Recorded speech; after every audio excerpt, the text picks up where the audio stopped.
Familja mbretërore e Katarit blen vilën luksoze të Berlusconit në Sardenj. Ja sa i kushtoi. Një nga pronat e patundshme politike më famkeqe në Itali thuhet se ka gjetur një blerës. Ish kryeministri dhe ministri i jashtëm i Katarit, Hamad bin Yasin bin Jaber Al Thani, ka bler vila Cortesa pronë në Sardenj të kryeministrit të ndjer italian Silvio Berlusconi për 350 milion euro sipas të përditshmes italiane La Repubblica. Shitja vjen afërsisht një vit pasi familja Berlusconit e nxori pronën në shitje. Vila me pamje nga gjeri i Marinellës shërbeu si obori o zyrtar verior i udhëheqësit italian ndërsa ishte në pushtet, duke fituar famë për të ashtu quajturat festa bunga bunga.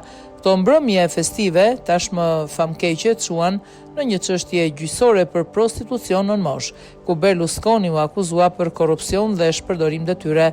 Ai në fund u lirua nga akuzat, ndryshe nga ish higjienistja dentare dhe personalitet televiziv Nicole Minetti, dënimi së cilës për rolin e saj në sigurimin e grave në këto ngjarje shkaktoi kaos në Ministrinë e Drejtësisë së kryeministres aktuale Giorgia Meloni në maj. Blerësi i Villa Certosa raportohet se vepron përmes një mekanizmi investimi me seli në Luksemburg të lidhur me familjen Al Thani, dinastin që ka sunduar Katarin për më shumë se 150 vjet.